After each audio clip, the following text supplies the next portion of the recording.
Here we go. Time for Hemp Works, and I've got Renee on. Hello, Renee. How's my favourite, my mate, your son? How's he doing? I'm good. How are you? Thank you for having us back. I'm always good. I'm always great. I'm great. I'm cancer-free. Every day is another day cancer-free. Every day is taking more medicine. Every day is learning more. Every day these stupid laws seem to be falling.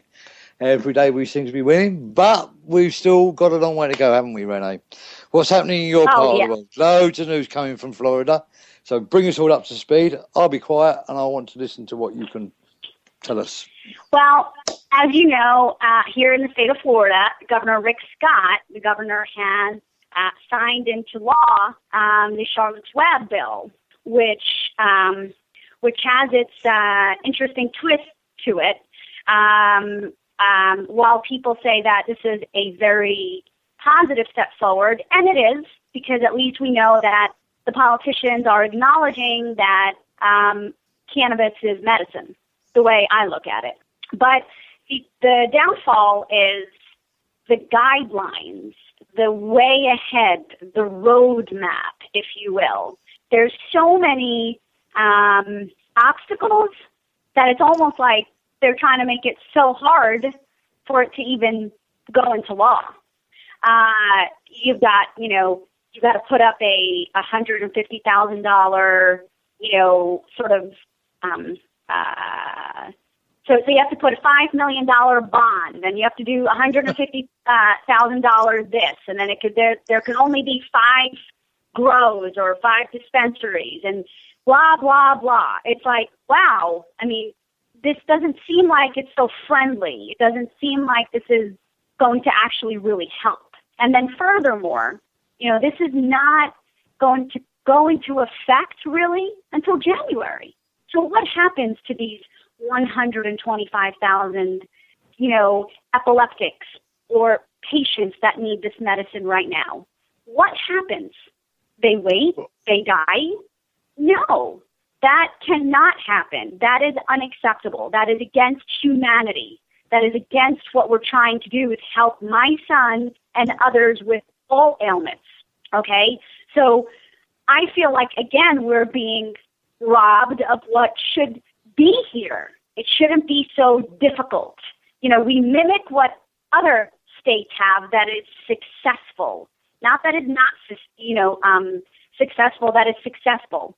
Now, Amendment 2 also plays an important factor here, which is the vote yes on 2 come November, because pretty much this roadmap for Charlotte's Web is also going to be the sort of roadmap for Amendment 2 as well. So it's still only probably 5 dispensaries or 5 grows, 5 nurseries.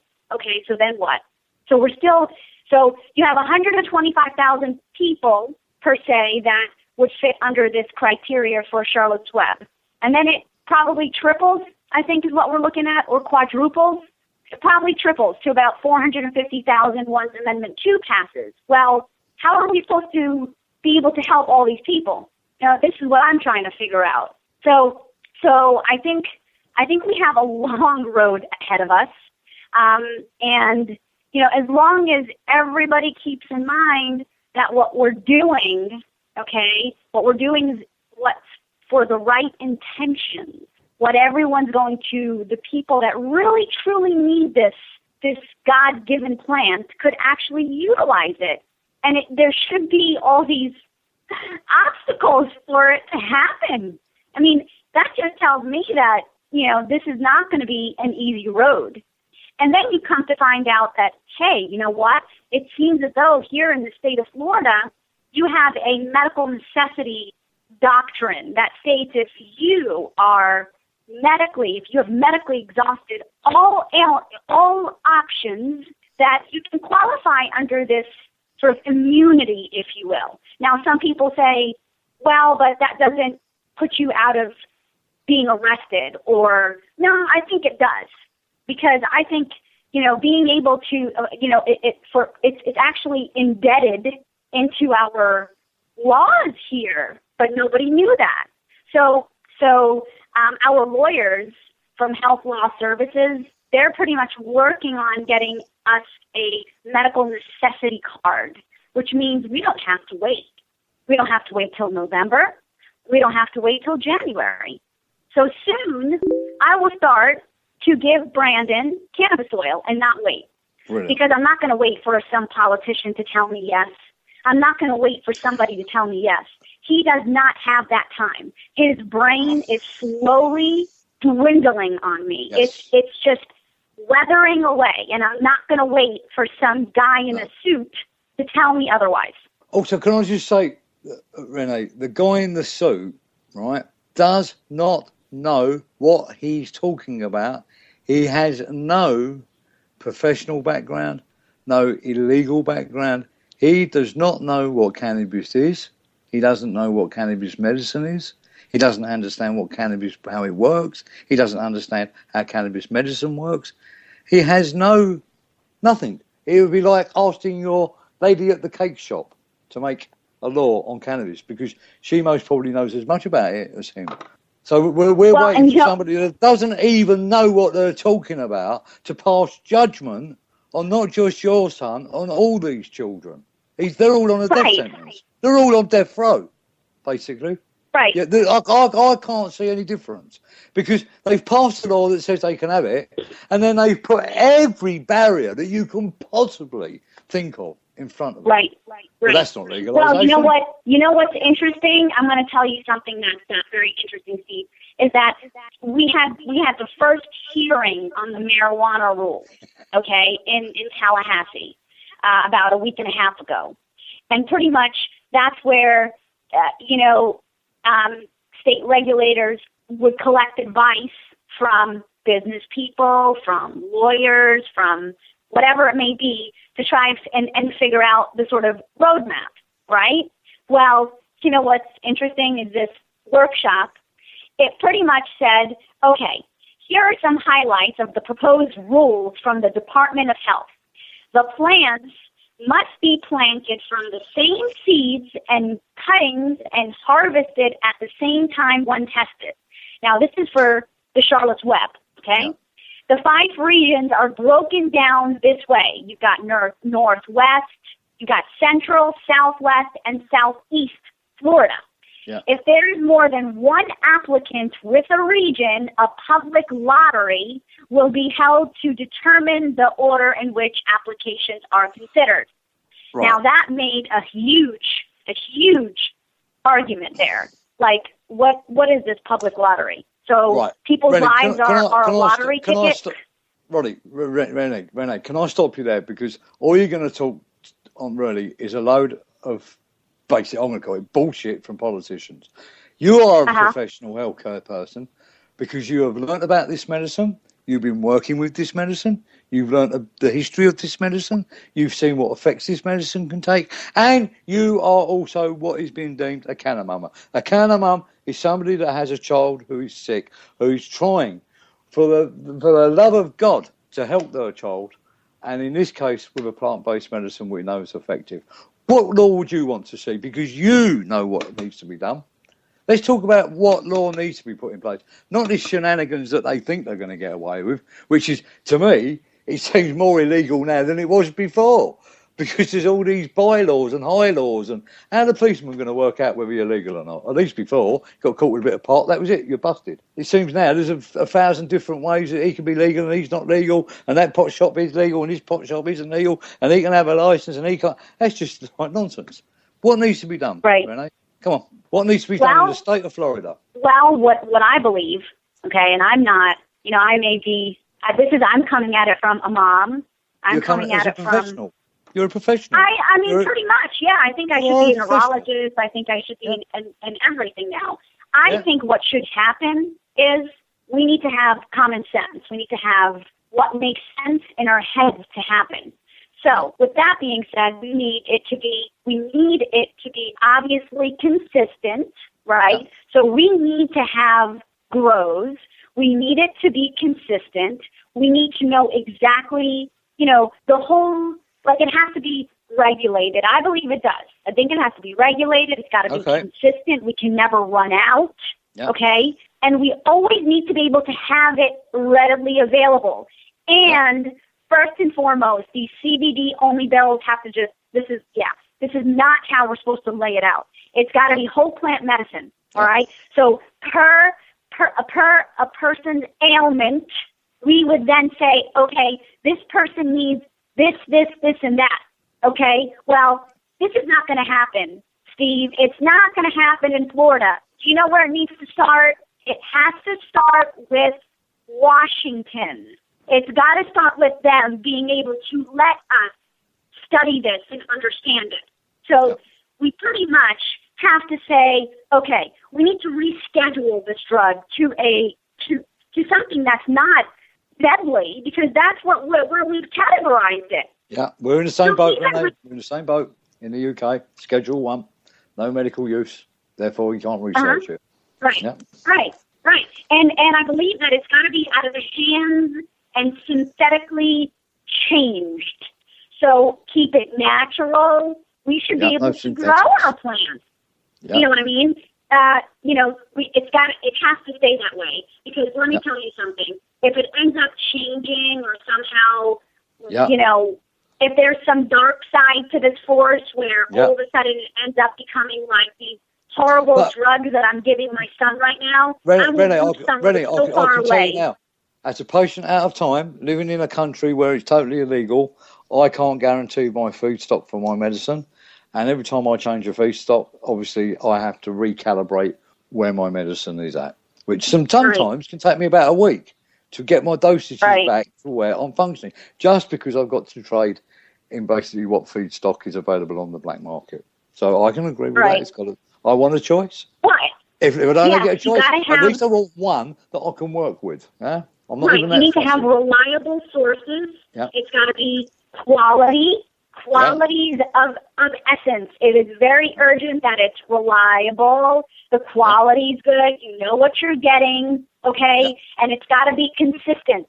Yeah. Those three things are what could possibly keep the world alive. That's the way I feel. Now, I'm not saying this is an all-around cure, but I can almost guarantee you something. Rennie, why is it not an all-round cure? Because from what I've seen, I'll tell you what, from what I've seen, I think it deserves that title. Yeah, we're going to find things it don't cure, and there's going to be other reasons behind that. For this point in time, I think it is a cure-all.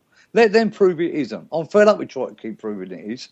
Let them prove it isn't. Let them prove that it doesn't help your son. Let them prove that it doesn't help little Landon. Let them help that it doesn't prove me. Let it help them that it don't prove. Let them do the research and prove us wrong, rather than us keep banging our head on a brick wall trying to prove we're right with all the best science in the world.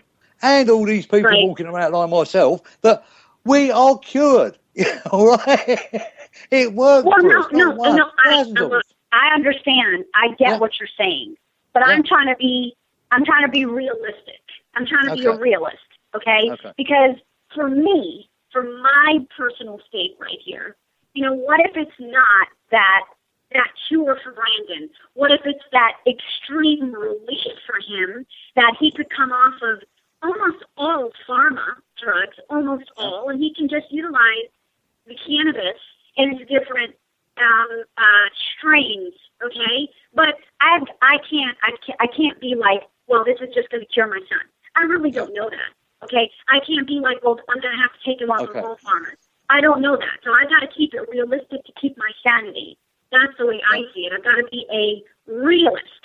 I can't be like, oh, my God, this is just going to... No, because it may not, and then I will be devastated. So, again, it goes back to people like us going and researching, going and seeing the proof, because just like you said, we see cancer patients that are become cured by cannabis. Yeah. We don't know how. All we know is this is so amazing, and because we have our endocannabinoid system, obviously it's a take a two to tango type of thing. So, yes, we need lots more research, and it looks like the people that are doing that research are right there in Israel. And who's funding them? The United States of America. Okay, but what I want to understand is, why is it that our government has allowed federally to have federally legal patients receive cannabis, pot, a joint, several joints wrapped up in a tin to be sent to their home. They've allowed it legally, okay, but they're federally immune, so they can smoke it wherever they want. That, to me, tells me there's some major shifts here that we need to learn about. Like, okay, so they've acknowledged it. They said to about 12 patients, some of them have passed away. 2 of them currently living in the state of Florida, and they can use cannabis wherever they want. In fact, they can probably smoke it in a cop's house, and nothing will happen. I believe one of them smoked it outside of the White House. He went up there. Oh, yeah. And the policeman actually came up to him and tried to arrest him when he got his card out and said, bugger off. Absolutely. Yeah. What we need to be doing is taking those drug addicts, those meth addicts off the street. That's where we need to be facing our problems are the real war on drugs, not this, okay? We are subject to this hypocrisy that's happening right now, okay? And our loved ones are suffering because of the hypocrisy. That's what I can tell you, okay? And parents and loved ones are not criminals. You have a young man who's 19 years old who could face 99 years in prison for having hash oil in his brownies. What is wrong with that? 99 years when they let out molesters and rapists. They don't even get that. Oh, that's okay. In Malaysia today, they're going to hang a man for cannabis. They're going to string him up and take his life away from him. Yeah. That's what we're dealing with around the world. And we know that it works. We know that it's a medicine that we want to use and give to kids. Yet they hang. That tells you something. That tells you something. They've got it in so much for this plant. There's certain countries in the world that will hang you for having a plant. Right. Come on, it's really 2014. Not. Well, you know what? Here's the thing. It's not about the fact that we think it works. It's the fact that we know it works. We know it works. We know there's proof. So it's going to take proof. People like us. Dene, I'm proof. You couldn't talk to me. I wouldn't be here now. You're talking to either a man who's taking cannabis medicine and it's worked, or you're talking to a spirit, a dead person. Take your choice. I think I'm alive. Do you think I'm alive? Are you? Do you think? Are you alive, so. Steve? Are you really alive? So. I reckon so. I can hear you talking, so you must be alive unless it's your life. So that leaves one double option, personality. Cannabis medicine works because I was left with 48 hours left to live. Right. Official. And now, 15 months later, I'm here talking to you, doing things. Cannabis medicine works. Right. Either that or God came out of heaven on a busy day and said, Steve Danks deserves to live because he's a really nice person and blessed me and gave me some life. That might have been a possibility, but I don't think so. Yeah.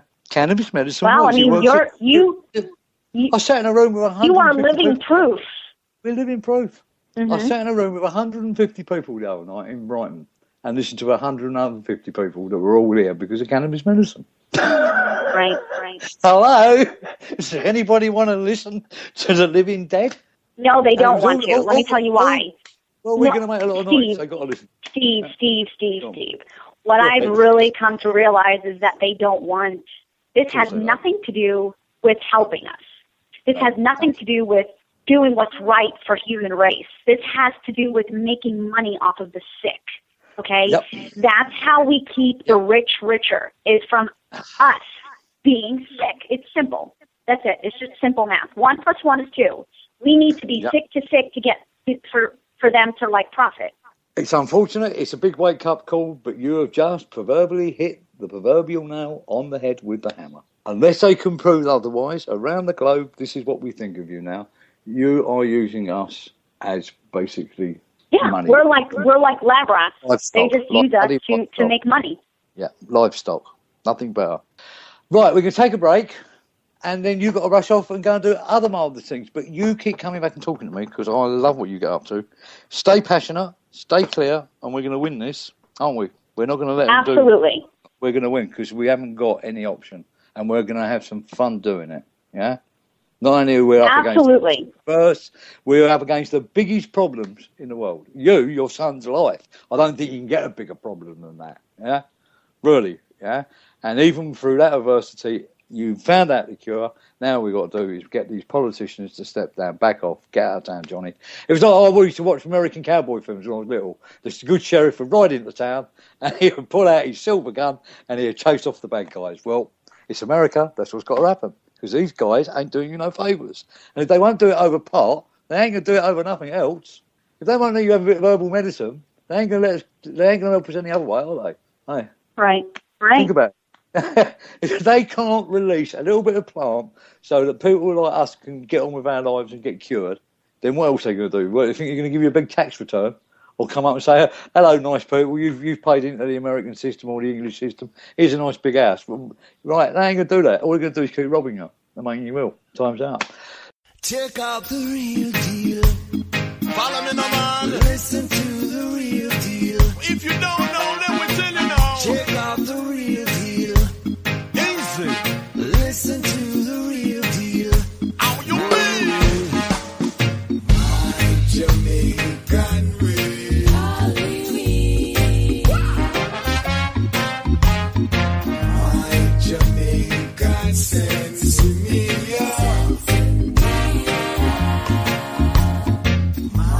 Jamaica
Free?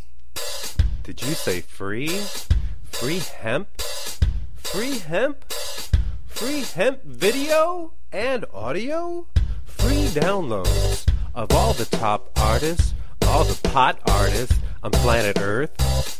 Interviews with all the people making the movement, making the hemp movement. It's time for hemp. That's right, world. It's time for hemp. That's right, world. It's time for hemp.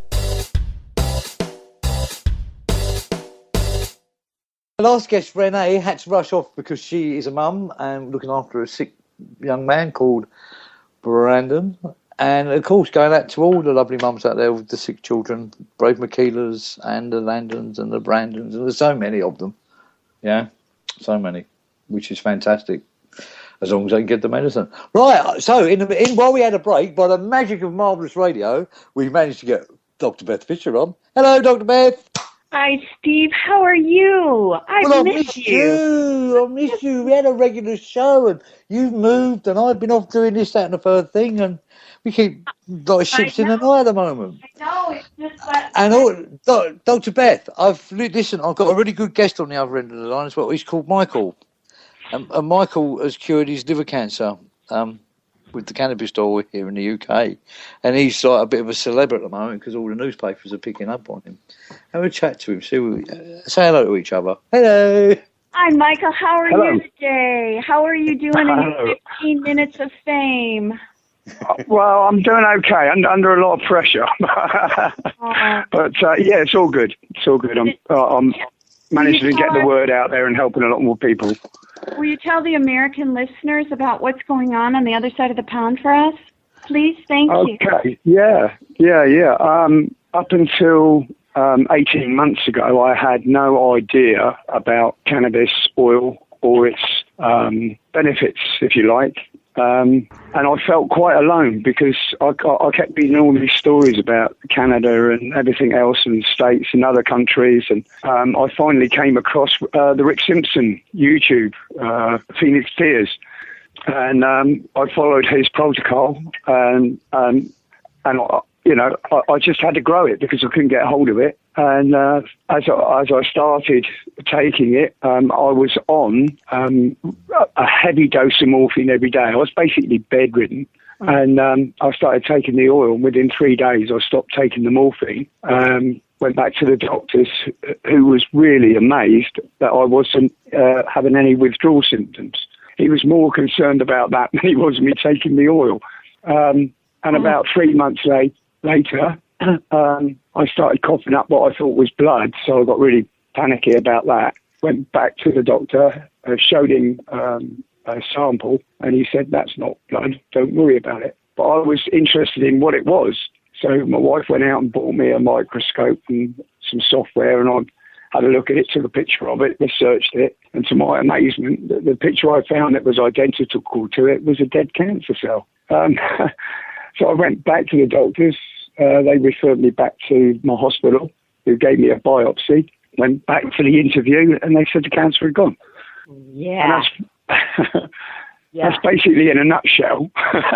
That's it. All right. To American listeners, this is what I want to share with you. That's amazing. That's just a blessing. It's a miracle. It's cannabis. To American listeners who are wondering, who are on the fence, who have relatives or family or church members or temple members, take this clip, take it with you, play this segment for them, let them hear the good news. And if it seems I'm getting a little churchy on you, I really am, because cannabis changes lives, and it changed Michael's and his family's lives by using the oil. So, Michael, what was the response from your family, and then how did it grow into media? Well, I mean, I've got 9 grandchildren, and I've got 4 children. When I was really ill and in bed, they all basically came to say goodbye to me one day. Wow. And you told them that's quite emotional for me. Come on back. And then how did the media pick it up? It was because I got involved with a group that called the United Patients Alliance in Brighton, in the south coast of England. Great guys, doing a marvellous job. A guy called Clark French. He's an MS patient, quite an activist, and he was doing a little talk, and I was invited along, and I got introduced to him after the show, and I told him my story, and then he said, well, look, would you join the UPA? And we've got a big meeting coming up with Professor David Nutt and Caroline Lucas MP for Brighton. So I went along and gave my talk, and I was amazed at the response of the people, and I've been absolutely inundated with messages, inquiries, and people just screamed, help, help. And why isn't our government helping? You know, we could save millions on NHS bills. You know, it's heartbreaking. It's heartbreaking. Especially when there's children involved, you know. Yeah, we just had Renee on. Oh, and her son yeah. suffers from fires. And you can hear it in her voice. She's just so frustrated because we know the cure, and it's the politicians that are standing in the way. And the politicians haven't got any scientific notes to back them up. They haven't got any particular interest in this themselves. They've got no professional, you know, if you listen to doctors or researchers or even patients like ourselves. But they're just nobodies. They're literally just nobodies who have decided, for some bizarre reason, that we are not allowed to have medicine. That's about it, isn't it? And it's the same in the US.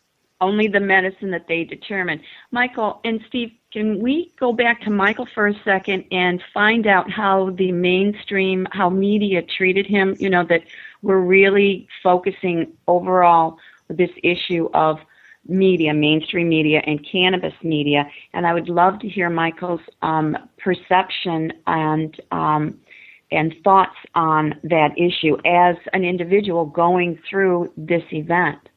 So, Michael, how has the media treated you? Well, I was very wary at first because the papers that were interested were papers that had been very anti-cannabis. So I was a little bit wary, but I thought, well, you know, I've made a statement, I've got to stand by it, and somebody's got to make a stand. And fortunately for me, there's a university in East Anglia that brought out a research paper where they're saying that they believe that cannabis can reduce cancer cells.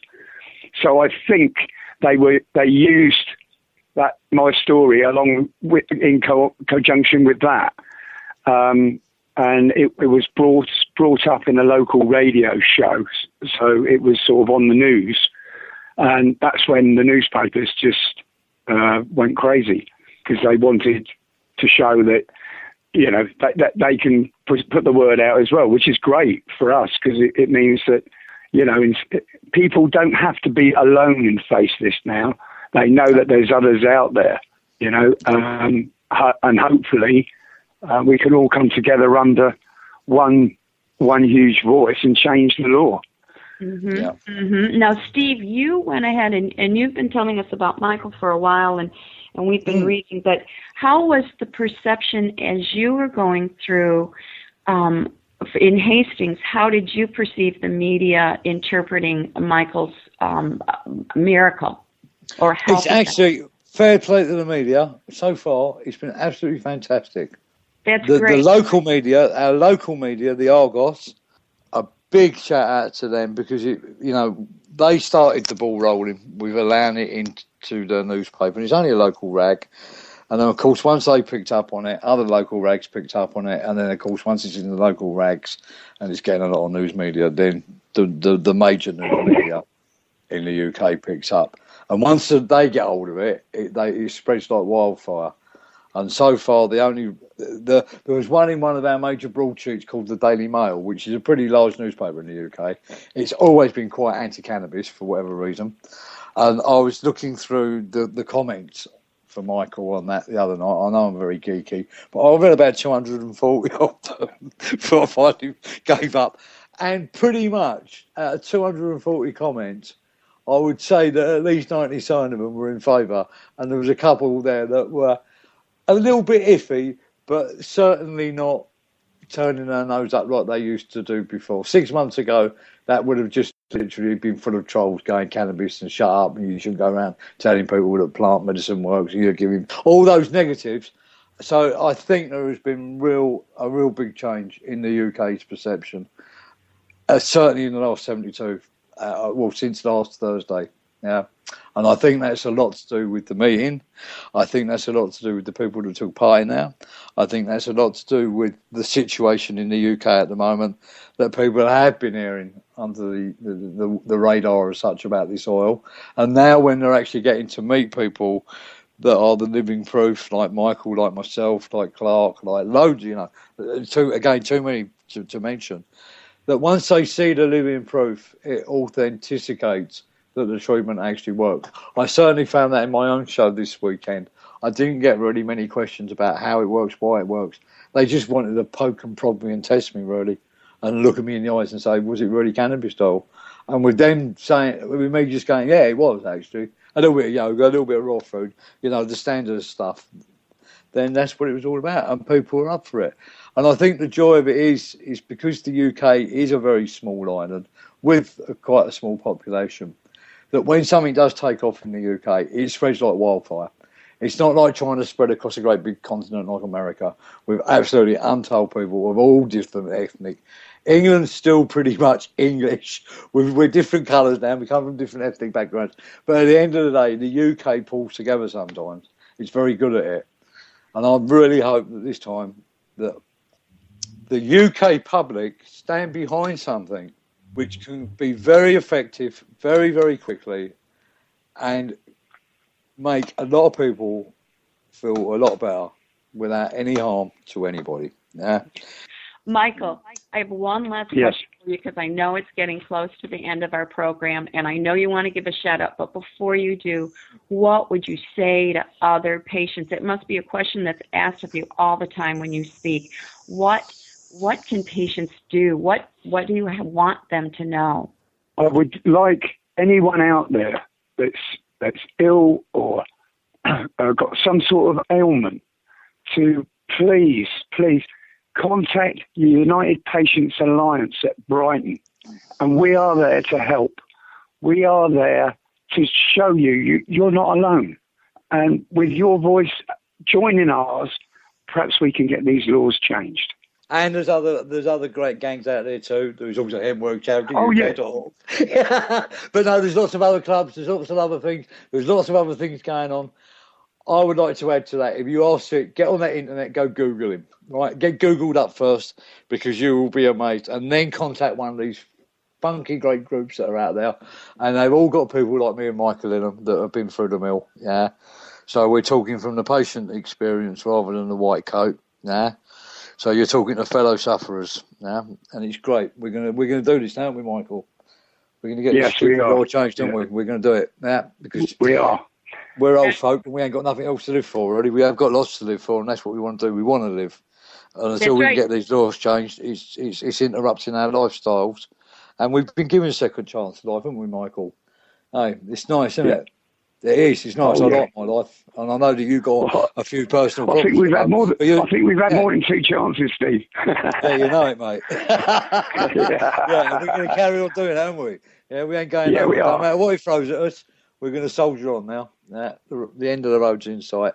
So, any more? Right, what else you got? What you go down there? Any other plans for the Brighton group? What are they doing next? You up to date with them, Michael? They got anything planned? I think they're looking to do another talk here in Hastings. Cool. And possibly I've been approached to ask if I'd go down to Portsmouth, which is a possibility.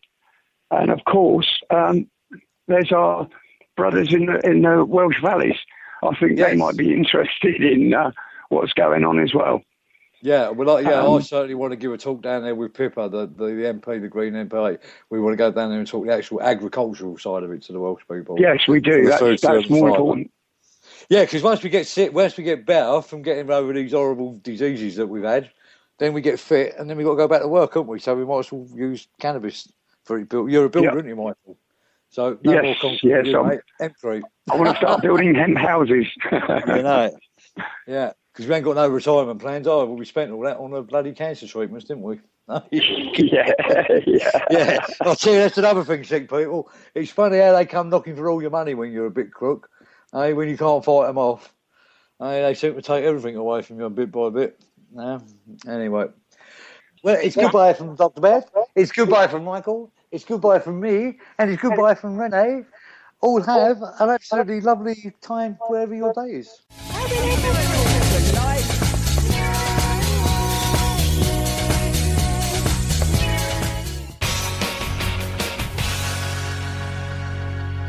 Municipal violations. They're the small, everyday ways of breaking the law, like speeding, or trespassing, or, and this is true, failing to vaccinate your ferret. That is actually against the law, so sorry, ferret Jenny McCarthy, you're just going to have to get it done. The point is, we have all committed municipal violations, and if you've never gotten a ticket for one, all I can say is, congratulations on not getting caught. Now, for most people, tickets are just annoying. We grin and bear them, or, as in the case of this young woman, throw a passive-aggressive tantrum. Citations for... I know, my headlights weren't on, yada, yada, yada. Yes, you're right. But citations for not having your headlights on. Take care of this ticket on before the third... Oh, all right, but let me explain it, okay? I totally get it. Like, it's a ticket, I need to pay it, I'm late. You just know that woman behaves that way in every situation. Yeah, I totally get it. It's a funeral. Mindy was a person. Now she's going to be, like, eaten by worms. Just put her in the ground so I can get to Soul Cycle. I'm late. God. Now, she's probably not thought about that ticket until, I'm guessing, round about now, when she's getting a lot of text messages from friends saying, Amber, you're totally on HBO right now, shouting at a cop. But if you don't have enough money to pay a fine immediately, tickets can wreck your life. Let me introduce you to a woman named Harriet Cleveland. She had some low-level traffic tickets, but because she couldn't pay them straight away, she accumulated all kinds of other fees and additional tickets, which, despite her best efforts, she was unable to pay off. And then, one morning, this happened. I had my grandbaby with me, and I was sitting up giving him breakfast that morning, and I heard a knock on the door, and I seen a police officer at my door. And in the back of my mind, it wasn't for me, because I didn't figure they'd come get you for tickets. I was escorted to jail. And if you're thinking, how the fuck is it possible for a grandmother to go to jail for traffic tickets? Well, that is what this story is about. Because let's start at the beginning. Most tickets come with a fine, and if you've ever lived paycheck to paycheck, you know that can be difficult. For example, in DeKalb County, Alabama, a speeding ticket is $255.50. If you earn minimum wage there, $7.25 an hour, it would take you more than 35 hours of work to pay that off. Which seems harsh, because the only justifiable way you should lose an entire week of your life due to speeding is if you hit 88 miles an hour and go back in time. And sometimes governments will take a reasonable base fine and turn it into something that people may not be able to afford, as they've done in California. The actual fine for running a stop sign is $35, but by the time the state tacks on 10 different surcharges and fees, the amount you owe jumps to $238. Now, just to put that in perspective, I went on eBay this morning and $238 is the current asking price for this glorious unicorn with wheels on its hooves. So that's right. If you live in California and run a stop sign, you can either pay your ticket or own a unicorn. Now, courts know that not everyone can pay fines straight away, which is why some allow a payment plan. Unfortunately, that can turn out to be even more expensive. In Illinois, the state adds on 30% if you fall behind in your payments. In New Orleans, it costs you $100 just to sign up for a payment plan. Yes, your payment plan begins with a payment plan payment. It's like your probation officer is MC Escher. Just go pay the clerk at the top of that endless staircase. You'll be fine.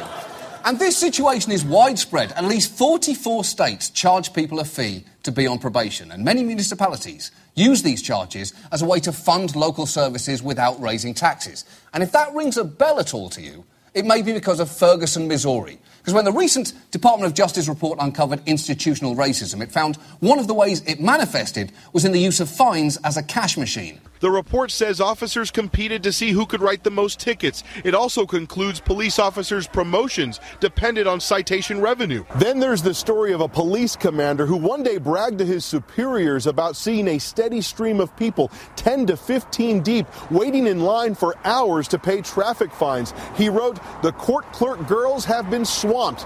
And the city manager responded, "Great work."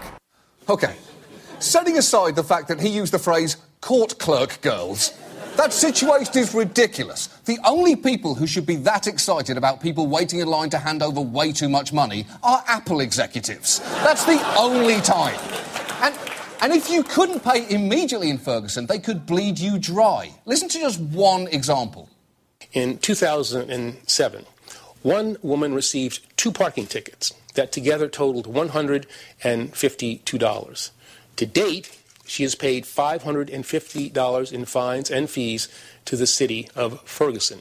Yet today, she still inexplicably owes Ferguson $541. That's more than $1,000 for $150 in tickets. Even people stocking hotel minibars are thinking, that markup seems a little high. Just settle down. And the thing is, using fines to fund government was not happening just in Ferguson, as a recent study of the surrounding area showed. According to court records, 8 towns rely on court fines and fees for more than 30% of their revenue. Calverton Park is at the 66% level. 66%? When that much of your budget comes from fines, you're actually rooting for people to break the law. Listen, everyone, we're going to have to close the library unless someone urinates up that wall and the rest of us start driving like maniacs. So put the pedal to the metal, let's do it for the kids. And the problem is, in these situations, the poor get hurt the worst. In many states, failure to pay a fine on time can even result in having your driving licence suspended. In fact, this is such a common practice that in Orange County, Florida, they even made an event out of it. The Grinch himself showed up in Orange County with a bag full of licenses belonging to drivers who've been more naughty than nice. We're sending the message that if you're going to come out here and you're going to drive in a manner that affects somebody else's life or safety, that we're going to impact your life. Okay. First of all, you do know the Grinch is the bad guy in that story, right? It's not about a brave green crime fighter who saves Whoville from a guy driving his sleigh 10 miles over the speed limit. But secondly, the Grinch's argument that this was all about affecting people's lives and safety was somewhat undercut a little later in the same report. Many of these licenses were suspended simply because the drivers didn't pay a traffic ticket. Exactly. Those licenses weren't all taken from reckless drivers. The odds are they were mostly taken from insolvent drivers. In 2012 in Florida, a staggering 88% of all license suspensions were due to failure to comply with summons or fines, which is insane. It also leaves only 12% for Florida's other most common violations: accidentally taking your golf cart on the freeway, feeding meth to an alligator, feeding an alligator to a meth dealer, and being an alligator meth dealer. Florida. The problem is,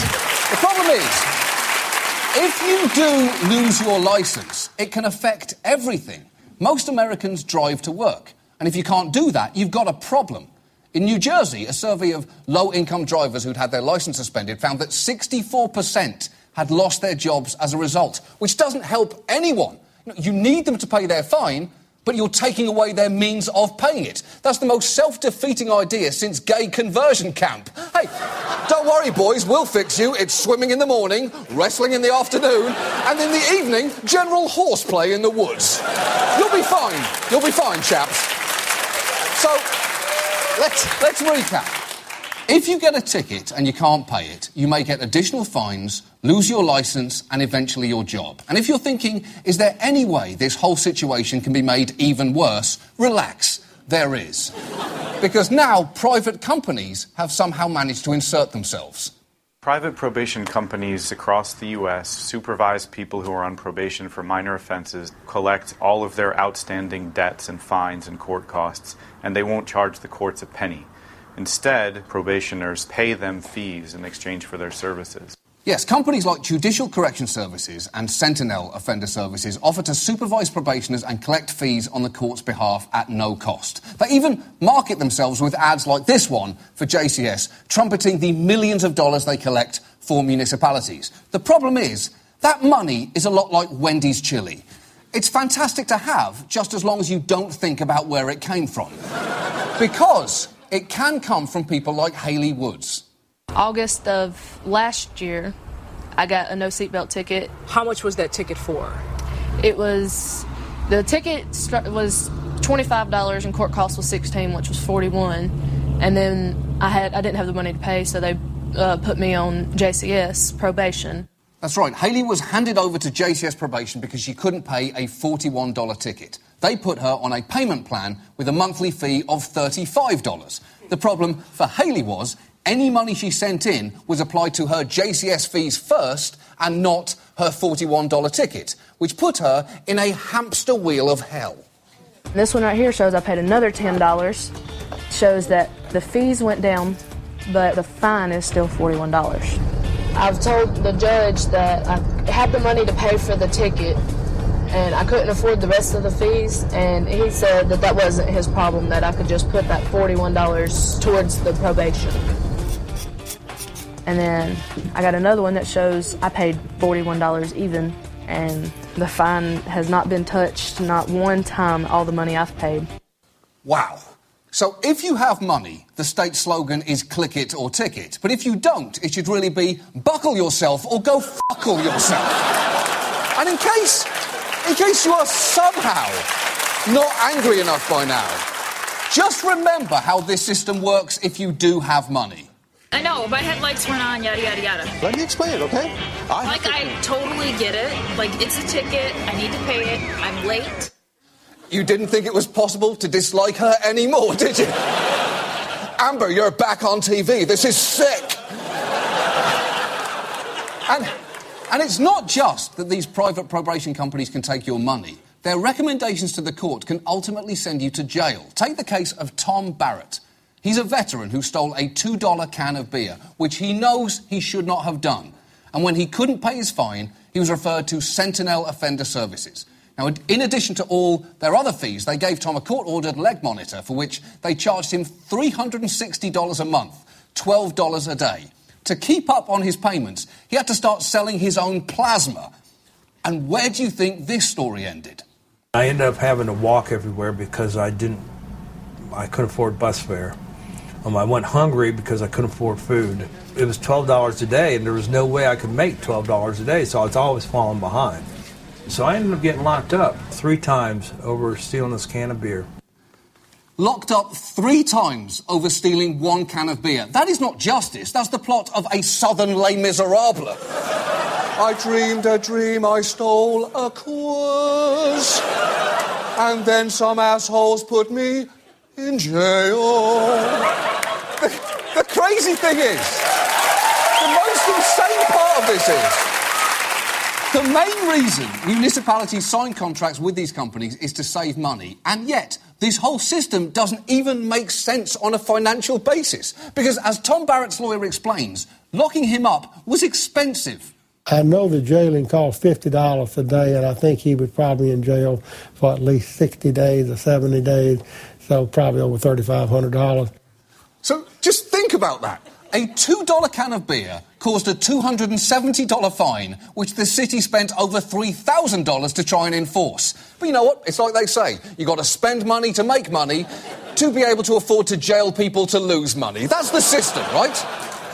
And all this brings us right back to where we began with Harriet Cleveland, because her story touches on pretty much everything we've seen so far. How did Harriet wind up in jail? Well, she struggled to pay traffic tickets, had her licence suspended, had to keep driving or she'd lose her job, was then caught driving without a licence, ticketed again, and then had her fines handed over to the good people at JCS.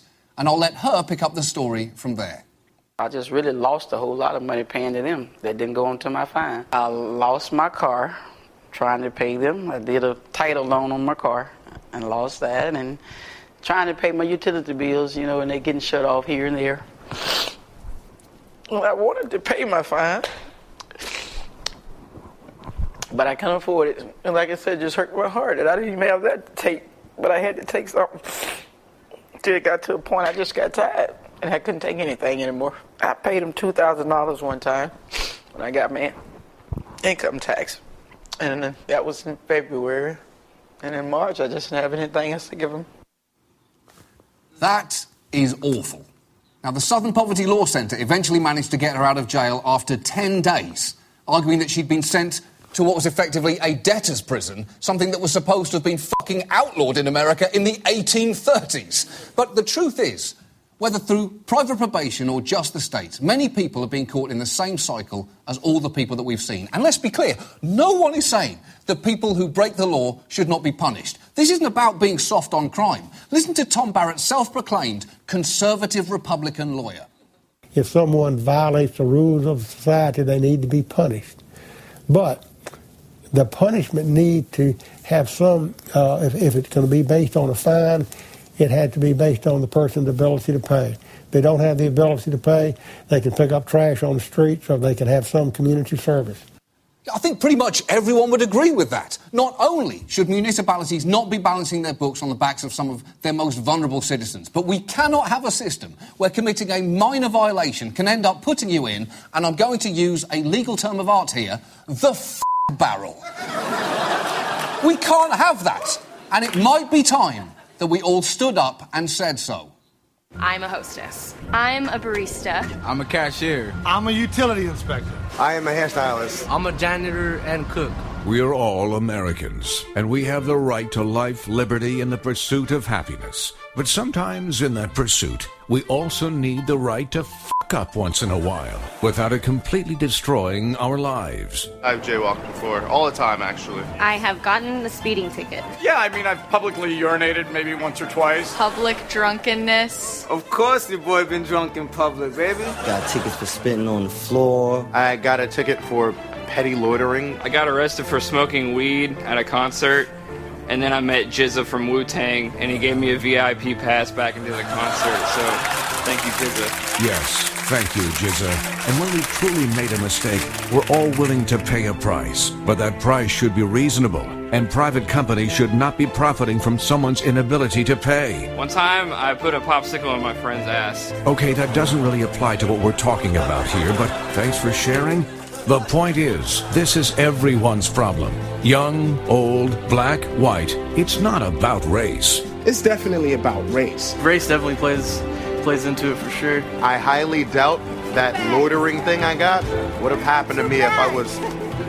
Forget about me being white. If I was like a couple of shades lighter. Okay, you're right. It's absolutely about race as well. But it's also about basic fairness. And it has to stop. Because people cannot end up in a barrel for the little stuff we all do. So it's time for us all to come together and say, as one, Shut down the barrel. Shut down the barrel. Shut down the barrel. Shut down the barrel. I said shut down the barrel. Shut down the barrel, please. yes, shut down the barrel. Shut it down.